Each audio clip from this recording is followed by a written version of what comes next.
आपको ज्यादा पैसा मिल जाए, ज्यादा शोहरत मिल जाए, तो ये मत समझ लेना कि भगवान की कृपा है। कृपा तो तब समझना जब हर क्षण आपको भगवान की याद आती हो। कृपा तो आप तब समझना जब आप भगवान की याद में रोते हो और संसार में उलझ कर भगवान को भूल जाएं, तो वो कृपा कहाँ है? वो तो लॉलीपॉप है। वो तो लॉलीपॉप है ना, कि परमात्मा ने आपको सुख का लॉलीपॉप पकड़ा दिया, उलझे रहो आप संसार में। कृपा तो तब है जब प्रभु संसार में मन ना लगाएं, अपने चरणों से जोड़ के रखें। भगवान प्रेम सबको नहीं देते। जो भगवान के लिए रोते हैं वो बड़े भाग्यशाली हैं कि भगवान ने उन्हें अपना प्रेम दे रखा है। भगवान सब चीज दे सकते हैं, स्वर्ग दे सकते हैं, वैकुंठ दे सकते हैं, लेकिन प्रेम अपना नहीं दे सकते। प्रेम किसी किसी को देते हैं। हनुमान जी जैसे लोगों को भगवान अपना प्रेम दे देते हैं। कुछ प्रेम सुग्रीव और विभीषण को भी कुछ देते हैं। जितना हनुमान जी को दिया उतना तो सुग्रीव और विभीषण को भी नहीं दिया। ये प्रेम भगवान सबको नहीं देते। जो भगवान के अतिरिक्त कुछ नहीं चाहता उसे प्रेम देते हैं। जो भगवान के अतिरिक्त कुछ चाहता है उसे प्रेम नहीं देते। भगवान ये देखते हैं कि आपका मन कहाँ लगा है। राम जी ने विभीषण से कहा जाओ तुम लंका चले जाओ, राजा बन जाओ। विभीषण ने कहा जो आज्ञा।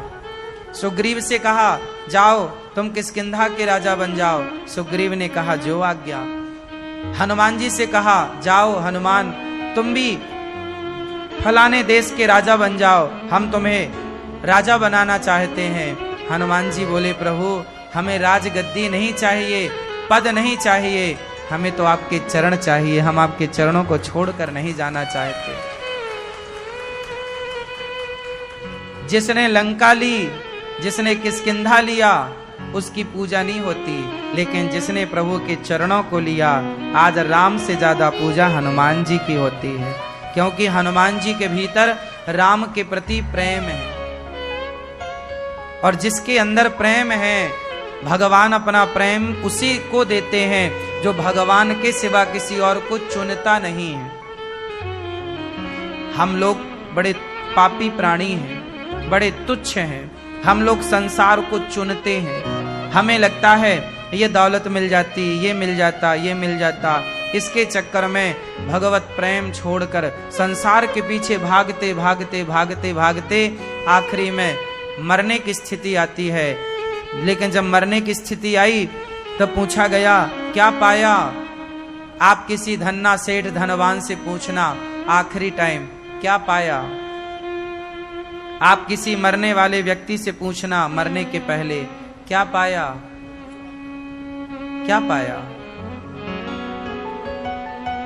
क्या मतलब है उसका जो पाकर यहीं छूट गया। मतलब तो उसका है जो मेरे संग जाए। क्यों? आपने दिल्ली जाके 10 लाख रुपए कमाए, पर 10 लाख कमाए तो सही, पर दिल्ली से लेकर आ ना पाए, ना तो बैंक में जमा कर पाए। तो फिर कमाने का लाभ क्या है? 10 लाख कमाया तो आपने दिल्ली में, पर उसे लेकर आ ना सके। एक शर्त हो कि आप जितना चाहो कमाओ, पर लेकर जा नहीं सकते, तो फिर उसका अर्थ क्या जो लेकर जा नहीं सकते। हम संसार की हर संपदा को लेकर जा नहीं सकते, एक चीज लेकर जा सकते हैं। बताओ क्या? जो लेकर जाते हैं क्यों ना उसके पीछे भागा जाए। मीराबाई कहती हैं कि जो मैंने कमाया है वो मैं लेकर जा सकती हूं। जो मैंने कमाया है वो मैं लेकर जा सकती हूं। क्या लेकर जा सकती हैं मीराबाई? मीरा ने जो धन कमाया है वो लेकर के जाने वाला धन है, और वो धन है राम नाम का धन। कुछ ऐसा कमाओ चक्कर में ना पड़ो, बड़ा नुकसान होगा। मीरा जी कहती हैं कि जन्म जन्म की पूंजी पाई, जन्म जन्म का जो मेरा हिसाब बाकी था वो आज पूरा हो गया। मुझे भगवान ने ये मानव शरीर दिया, अब इस शरीर को मैं कहां लगाऊं, कहां लगाऊं? ये शरीर तो देखो आपके पास शक्ति है, आपके पास शक्ति है। अब ये शक्ति चाहे आप भोगों में लगा दो, चाहे भजन में लगा दो, ताकत तो दोनों जगह लगती है। ये शक्ति चाहे क्रोध में गवा दो, चाहे शांति में लगा दो, शक्ति तो आपकी उतनी ही है। और ये ध्यान रखना, ये शरीर भी धीरे धीरे आपका साथ छोड़ रहा है। धीरे धीरे आपकी उम्र बढ़ रही है, आपकी उम्र बढ़ रही है और आपकी आयु घट रही है। शरीर धीरे धीरे जर्जर हो रहा है। सारी संपत्ति कमा कमा के रख दोगे, लेकिन जो कमाओगे वो यहीं रह जाएगा। हम तो चाहते हैं कि कुछ आप ऐसा कमाओ जो आपके साथ जाए, और वो साथ जाने वाला धन क्या है? पायो जी मैंने राम रतन धन पायो। आपके भक्ति का धन, प्रेम का धन, पुण्य का धन आपके साथ चलता है, वो कभी आपका साथ छोड़ता नहीं। इसलिए संसार के लिए ही ना कमाओ, कुछ अपने लिए कमाओ। जो आप कहते हो ना हम कमा रहे हैं, वो आप किसके लिए कमा रहे हैं? परिवार के लिए। कुछ अपने लिए कमाओ। आप अपने लिए क्या कमा सकते हैं? भगवत प्रेम। थोड़ा सा वक्त शाम को अर्पण किया करो, थोड़ा सा वक्त शाम को अर्पण किया करो। जी भर के श्याम नाम का प्याला पिया करो, थोड़ा सा वक्त शाम को। आपके पास भगवान के लिए समय नहीं है। संसार में आप लोग ऐसे उलझ गए हैं कि भगवान के लिए समय ही नहीं है।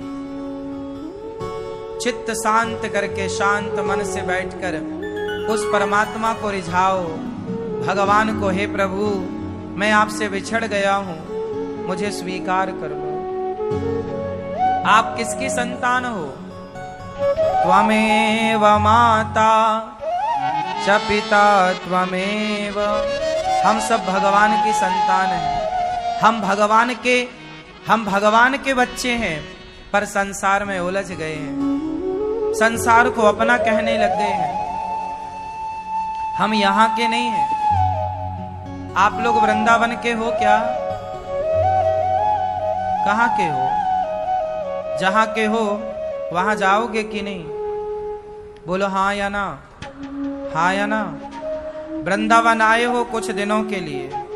ऐसे ही हम सारे लोग इस संसार के नहीं हैं, इस संसार में कुछ दिनों के लिए आए हैं। हम इस संसार के मेहमान हैं।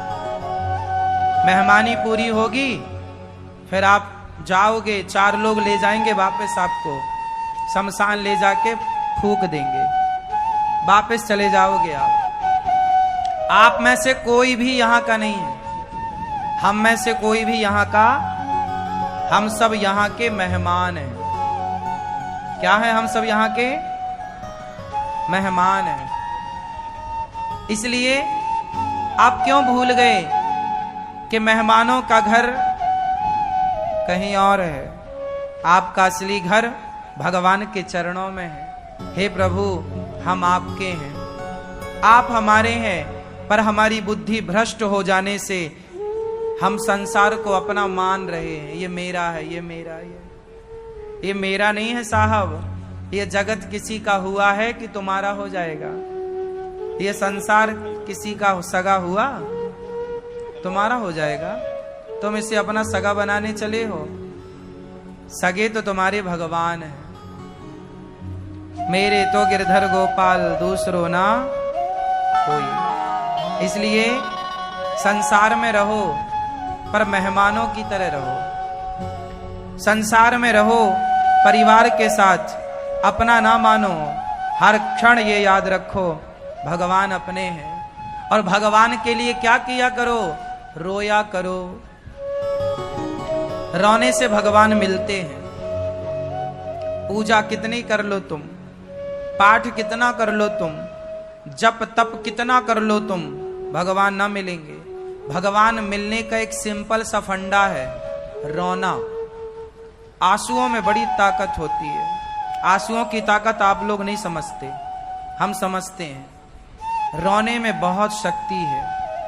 सोचिए, छोटे से बच्चे के पास तो ताकत भी नहीं होती, उसके पास तो शब्द भी नहीं होते, बोल भी नहीं पाता, कुछ कर भी नहीं पाता। अपने ऊपर मच्छर बैठा हो तो मच्छर भी नहीं उड़ा सकता। छोटा सा बच्चा, उसके गालों पे मच्छर बैठा है तो मच्छर नहीं उड़ा सकता, हिम्मत नहीं है उसकी। छोटा सा बच्चा है, मच्छर तक उड़ाने की हिम्मत नहीं है उसकी। लेकिन वो बच्चा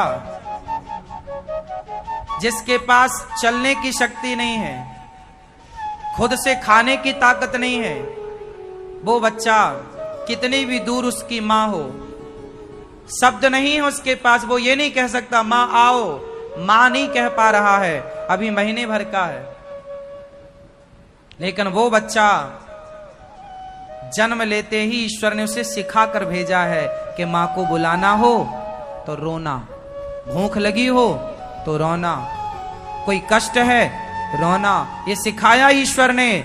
और भगवान से बच्चे ने पूछा कि प्रभु आपको बुलाना हो, मां को बुलाना है तो रोना, खाना चाहिए तो रोना, दूध चाहिए तो रोना, कोई कष्ट है, सर्दी गर्मी लग रही है तो रोना, पर आपको बुलाना हो तो क्या करना पड़ेगा? भगवान बोले मुझे भी बुलाना है तो रोना, मैं भी आऊंगा। मुझे भी पुकारना तो रो करके। सोचो, जब रोने से मां आ जाती है, आती है? रोने से ना आती है मां। बच्चा क्या करता है? पड़ा पड़ा रोता है, और रोता है तो सब कुछ मिलता है उसे। उसने केवल रोना सीखा है, ईश्वर ने सिखा के भेजा है रोना। इसलिए आप भी रोया करो। किसके लिए?